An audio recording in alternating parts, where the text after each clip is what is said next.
हाय दोस्तों, मेरा नाम रजत है। I have about 4 years of software development experience. I am also a mentor. आज हम पढ़ेंगे जावास्क्रिप्ट, वेरी बेसिक कॉन्सेप्ट्स। ठीक है, थोड़ा सा न्यूटन स्कूल के बारे में बताऊंगा and then will jump to learning. Newton School is a platform which prepares you for a career in tech. It has courses designed for freshers, working professionals, and women with no technical background. Newton School first trains you for 6 months and helps you become amazing full stack developers. It also has a network of more than 300 great companies who hire from Newton School. So once the training is complete, Newton School also ensures that its students are placed with some of the best companies in the country. And the best part is, Newton School has a pay after placement program under which you don't have to pay Newton School anything unless and until you are placed with a minimum 5 lakh CTC. And Launchpad is an initiative taken by Newton School for people who want to start coding from scratch and learn basics of different programming languages absolutely for free. This video will, will be available with Launchpad and Newton School, where you can practice quizzes and assignments related to this course. I hope you guys were able to build your counter app. It was just an appetizer. I hope you liked it. We can build more such apps. But before that, we should build a strong foundation of JavaScript. Otherwise, we'll always be looking for help. We won't be able to develop independently. We'll always be going to Google and finding out answers, or probably reaching out to me through comments to figure out how to do a particular thing. इसलिए, for the same reason, we'll spend some time building up a strong foundation and understanding the basic concepts of JavaScript, and then we'll build some more applications. In this video, we'll cover variables. Before getting into variables, I want to formally introduce you statements and comments. We have already talked about and used them as well in our counter app, but थोड़ा उनको formally discuss करते हैं कि exactly होता क्या है, and then we'll cover the details about variables. I'll be using a different playground today. We were using Markov playground till now, and I'll be using algorithm playground today to just see JavaScript view. You don't want to see HTML and CSS, we'll just see JavaScript. So I selected this JavaScript language here, and whatever I write here, I can see output here on stdout by clicking on run. We have been seeing statements throughout our counter app. We had statements like for counter is equal to 0. We had statement like alert, counter, semicolon. There is something very common to these, this semicolon. It marks the end of the statement. We can also get rid of this semicolon. You might have seen I have skipped semicolon in some places, and that is okay. JavaScript puts an implicit semicolon. It is able to understand that it's a separate statement, but in some cases, JavaScript fails to do that. To avoid this inconsistency, to avoid getting exceptions in our code due to this, let's always have this practice of putting a semicolon at end of the statement. And comments, we already saw comments are text which we don't want the program to execute. And one way to write it is double slash. And there is another way like slash star and then star slash. Whatever we write in this block, it will be considered as a comment. It does not support nested comments though. If you see that this last star slash is shown up as error, so nested comments are not supported. Well, that's it on statements and comments. Let's build our fundamentals on variables. Variables क्या होते हैं? Anything, any value that varies is a variable. Okay, this is an English meaning of it. JavaScript में you can think of variable as a box जिसके अंदर कुछ value store होगा and that will have a name. उस नाम से मैं जो भी इस बॉक्स में stored है वो access कर सकता हूँ. And इस बॉक्स की जो value है, इस बॉक्स में जो भी value है, that can keep changing over time. कभी भी कोई भी change कर सकता है. That is what a variable in JavaScript is. But there are some technicals about it कि कीवर्ड कौन सा यूज करना है, स्कोप्स किस स्कोप में यूज क्या है, कौन सा कीवर्ड किस स्कोप में यूज होता है. So I have summarized all of that in these comments, but इसको समझने के लिए we'll have to dig deeper into each statement. So let's do that. पहले ये सब स्टेटमेंट समझने के लिए स्कोप्स देखते हैं क्या होता है, फिर एक एक करके सारी स्टेटमेंट्स को समझेंगे क्या है. तो there are three scopes in JavaScript: global, function, block. Global scope simple भाषा में कुछ भी आप ग्लोबल स्कोप में आप कुछ भी मत बोलो, वेरिएबल्स अगर ग्लोबल स्कोप में डिफाइंड है तो they can be accessed everywhere. And what is everywhere? And everywhere is function. Function के अंदर मैं डेफिनेशन में एक्सेस कर सकता हूँ एंड इस ब्लॉक में एक्सेस कर सकता हूँ. And what is this block? Block we have not done, right? Block कुछ भी नहीं है, कुछ भी दो ब्रेसेस के अंदर अगर आप कुछ भी लिख दो that will become a block. तो function also has a block. यहाँ पे एक ब्लॉक है but that is a functional block. तो इसलिए फंक्शन का स्कोप अलग रहता है, ब्लॉक का स्कोप अलग रहता है. एक बार मैं दिखा देता हूँ what I am trying to say, कि यहाँ पे मैंने ग्लोबल स्कोप में बाहर एक काउंटर डिफाइन कर दिया है एंड आई एम सेइंग कि I can access this counter in increment function and in this block as well. इसको शो करने के लिए मैं कंसोल बार बार नहीं लिखना चाहता. Going to define a function that is going to display number and it will take value as an input and just console log. यहाँ पे हमें वैल्यू दिख जाएगी. What I was trying to say कि ये काउंटर को मैं function में भी एक्सेस कर सकता हूँ, ब्लॉक में भी एक्सेस कर सकता हूँ. I just want to show that how. Display number counter. I should get a value 10 here. I did not get any value. That is because I never called this function. तो function को call भी कर देते हैं. I'm getting a 10. Let's do the same thing with this block. Block को run करने के लिए कुछ नहीं करना होता है. Block will run on its own. You don't have to do anything. So I'm just proving a point कि global scope में कुछ भी defined है, I can access it anywhere. That is all. Display number. Value तो कोई है ही नहीं ना यार. इसमें एरर आ गया होगा. Value is not defined. तो मैंने पास पैरामीटर ही पास गलत कर दिया है.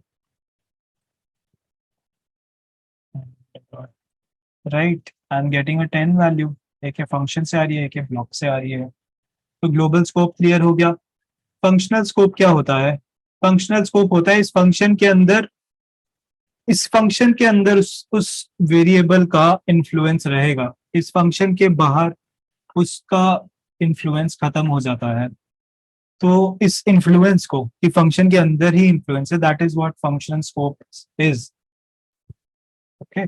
So for example, I am writing a def function or a variable function counter is equal to 10. इस फंक्शन में ही इन्फ्लुएंस रहेगा इसका. Let's see if that is right. तो डिस्प्ले नंबर फंक्शन काउंटर को वैल्यू मैं 1000 दे देता हूँ. अगर ये वॉर का फंक्शन तक ही स्कोप रहता है, इन्फ्लुएंस वहीं तक रहता है, तो ये एक्सेसिबल नहीं होना चाहिए outside. I should get an error. Yes, I got an error कि ये फंक्शन काउंटर कहीं डिफाइंड नहीं है. तो ये फंक्शन स्कोप हो गया कि फंक्शन में ही इन्फ्लुएंस रहता है. सिमिलरली ब्लॉक के अंदर अगर इन्फ्लुएंस रहता है तो वो ब्लॉक स्कोप हो जाता है. अब इनफ विद द स्कोप्स. अब थोड़ा सा ये अंडरस्टैंड करते हैं स्टेटमेंट्स, थोड़ा स्कोप्स और क्लियर हो जाएगा. फर्स्ट स्टेटमेंट कहती है कि एक गिवन स्कोप में, एक किसी पर्टिकुलर स्कोप में रीइनिशियलाइजेशन अलाउड है ओनली फॉर वॉर, लेट और कॉन्स्ट के लिए नहीं है. तो कोई भी एक स्कोप ले लेते हैं. Let's say we are dealing with block scope. Initialization क्या होता है? जब मैं बोलता हूं वॉर माय नंबर, ये मैंने बाय नंबर इनिशियलाइज कर दिया है. मैं इसको वैल्यू असाइन नहीं कर रहा हूं. मैं इक्वल करके इसको वैल्यू असाइन भी कर सकता हूँ कि किसके बराबर है. मैं वैल्यू असाइन नहीं कर रहा, आई एम जस्ट इनिशियलाइजिंग. मैं इसको दोबारा इनिशियलाइज कर सकता हूँ यहाँ पे. This is what this reinitializing says. एक गिवन स्कोप में एक वेरिएबल को 2 बार इनिशियलाइज कर सकता हूँ. This won't give me an error. Let this should run. This did not give me an error. मैंने कुछ आउटपुट नहीं किया था तो कुछ दिख नहीं रहा. But the same is not true. इसमें बोला सिर्फ war के लिए रीइनिशियलाइजेशन अलाउड है, बाकी के लिए अलाउड नहीं है. तो let के लिए मैं अगर ट्राई करूंगा तो I should get an error. My number has already been declared. तो दोबारा नहीं इनिशियलाइज कर सकता. This is the first statement. दूसरा स्टेटमेंट कहता है update in a given scope is allowed for war and let. This is a very basic nature of const. Const क्या कह रहा है कि ये कांस्टेंट है. कॉन्स्ट को ये अपडेट नहीं कर सकते. माय कांस्टेंट, एक मैंने एक कांस्टेंट क्रिएट कर दिया, इसको मैं अपडेट नहीं कर सकता. ये स्टेटमेंट ये कह रही है एक गिवन स्कोप में मैं इसको अपडेट नहीं कर सकता. मैं ट्राई करता हूँ इसको, माय कांस्टेंट को 1000 बोलने की कोशिश करता हूँ and I should get an error here. Assignment to constant variable, it's not letting me assign it. लेकिन let और var के लिए ये true नहीं है, उनको मैं वैल्यू असाइन कर सकता हूँ. चला गया error. ये सेकेंड स्टेटमेंट ये कह रही है कि let और var को मैं चेंज नहीं कर सकता हूँ. सॉरी, let और var को चेंज कर सकता हूँ, constant को चेंज नहीं कर सकता हूँ. That is the second statement. अब let's take a pause and just understand what we just talked about. I want to share one best practice with you. हमने सीखा कि वॉर में रीइनिशियलाइजेशन अलाउड है. ठीक है, तो रीइनिशियलाइजेशन मैंने मान लो ग्लोबल में ग्लोबल वेरिएबल डिफाइन कर दिया एंड इसको 100 कॉल कर दिया, 100 क्रिएट कर दिया. I can do this again, right? Any number of times I can do कि war global variable 1000 per diya. Just imagine this 30 line code to be a 1000 line code, and there are 2-3 places where this global variable is reassigned to 1000. तो मुझे इस variable को मतलब समझने में it will be super difficult कि इसकी value किस टाइम पे क्या वैल्यू होगी. I just have to run that program at that point, at that specific point and check कि उस टाइम उसकी वैल्यू क्या है. This is very difficult to do. तो इसीलिए इट इज सजेस्टेड कि वॉर को यूज नहीं करना हमें. हमारे को सारी फंक्शनैलिटीज जो वॉर देता है लेट और कॉन्स्ट भी अचीव कर सकते हैं. इसीलिए it's a good practice to just use let and const.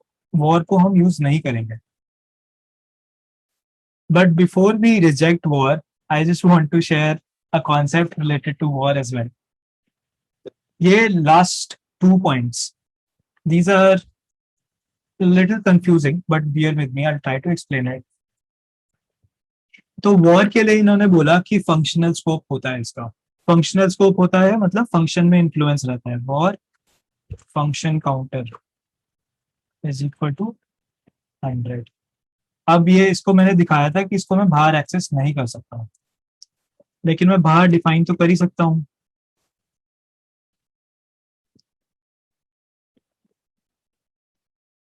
अब would you consider this as reinitialization कि मैंने ग्लोबल स्कोप में भी रीइनिशियलाइज कर दिया, सॉरी ग्लोबल स्कोप में इनिशियलाइज कर दिया फंक्शन काउंटर को और फंक्शन में भी इनिशियलाइज कर दिया. Would you consider this reinitialization? This is not reinitialization. इसका फंक्शन जो फंक्शन काउंटर है ये ग्लोबल स्कोप को पता ही नहीं है कि एग्जिस्ट करता है. ये सिर्फ फंक्शन को पता है कि एग्जिस्ट करता है. हमने देखा था ना कि एरर आ गया था. अभी तो ग्लोबल स्कोप में डिफाइंड है तो चल जाएगा, इसलिए हटाना पड़ेगा यहाँ से. तो हम देखा था कि एरर आ गया था. हम ग्लोबल स्कोप में इसको यूज करना से कोशिश कर रहे थे कि डिफाइंड नहीं है, लेकिन हमने सेम नाम का वेरिएबल ग्लोबल स्कोप में डिफाइन कर दिया. अब मैंने यहाँ पे जब एक्सेस करने की कोशिश की तो इनमें से कौन सा एक्सेस होगा? फंक्शन काउंटर नहीं होगा. उसका स्कोप सिर्फ उस फंक्शन तक लिमिटेड है. ग्लोबल स्कोप को पता ही नहीं है कि वो फंक्शन एग्जिस्ट करता है, सॉरी काउंटर एग्जिस्ट करता है. तो ग्लोबल वेरिएबल ये 1000 ही यूज करेगा. लेट्स सी, करके देखते हैं. 1000 आ गया. तो I just wanted to show कि फंक्शन स्कोप कैसे काम कर रहा है वॉर के साथ. अब यही चीज ब्लॉक के साथ करते हैं. मैंने ऐसा क्यों लिखा है कि फंक्शन स्कोप वॉर में है, ब्लॉक में क्यों नहीं लिखा उसको? मैं अगर ब्लॉक में इसको डिफाइन कर देता हूँ ना, वॉर का स्कोप फंक्शन में ही है, ब्लॉक में नहीं है। तो मेरे ग्लोबल ग्लोबल स्कोप को पता है कि ये ब्लॉक में डिफाइंड है। तो think of function block, this is a functional block. You would think यार ये भी तो ब्लॉक ही है, but this is a functional block, this is a one level granular. तो उसके अंदर उसका स्कोप है, बट ब्लॉक के अंदर उसका स्कोप नहीं है। अगर मैंने ब्लॉक में डिफाइन किया है तो ग्लोबल स्कोप को पता है।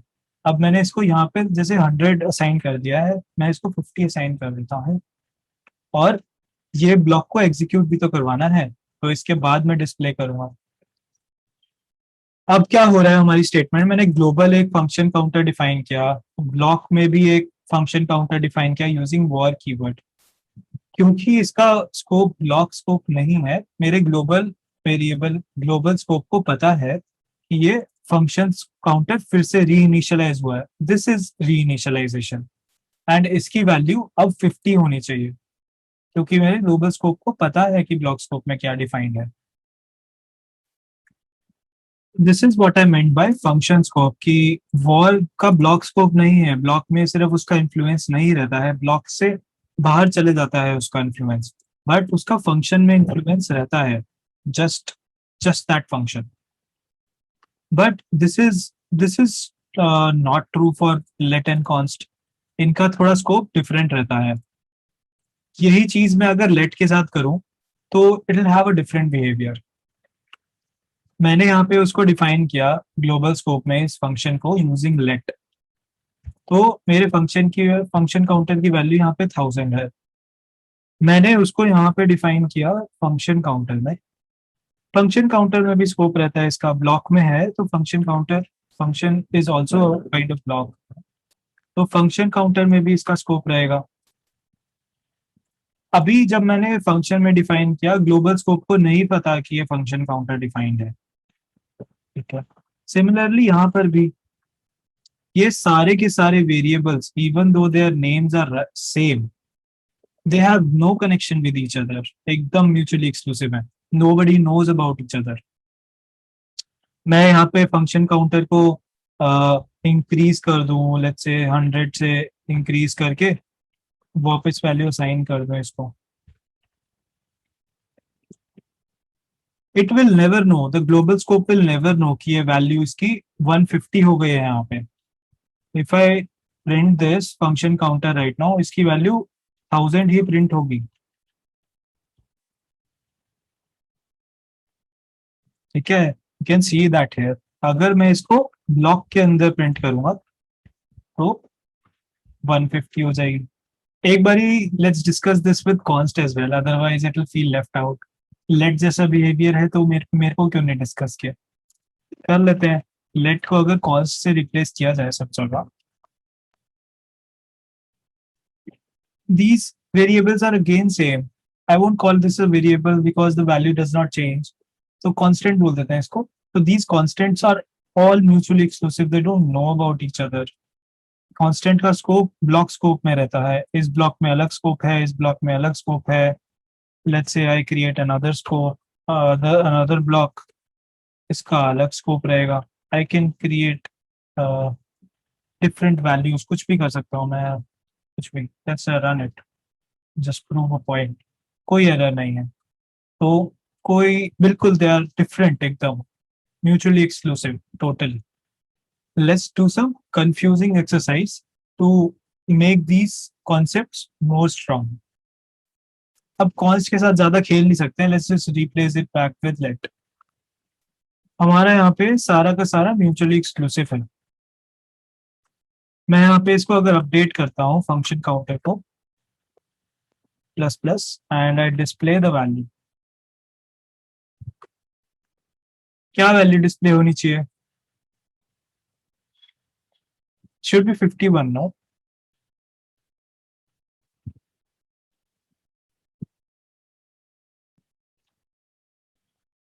This printed one undefined because I did not pass any value, that is my bad. Function counter देना पड़ेगा ना इसको, ठीक है। We got a value 51, This is fine. Now let's say I remove this definition. What will be the value of function counter here? अब इतने सारे defined है, कौन सा पिक करेगा? क्या ये एक्सेप्शन फेंक दिया इस ब्लॉक में डिफाइंड ही नहीं है? एक्सेप्शन नहीं फेंकेगा ये। हमने देखा था कि ग्लोबली जो डिफाइंड है उसका स्कोप हर जगह होता है and it is accessible everywhere. So इस ब्लॉक में will be using this value. आ गया 1000। अब मैं इस ब्लॉक में अगर कुछ अपडेट भी करता हूँ ना, लेट्स से 100 फंक्शन काउंटर, मैंने अपडेट कर दी, इसकी वैल्यू 100 ऐड कर दिया, this should be 1100 now. And we used exact this functionality in our counter app. Do you remember? We had two functions, function count, function reset, and एक globally एक हमने counter define किया हुआ था. We used for there 0. एक globally हमने function variable define किया हुआ था, and we kept on updating it from these functions. क्योंकि वो global scope था, I was able to edit it. Right. अब हमें वहां पे एक चीज सीखी है कि उसमें वॉर की जगह हमें लेट यूज करना था and everything will work as same, एकदम एग्जैक्टली सेम।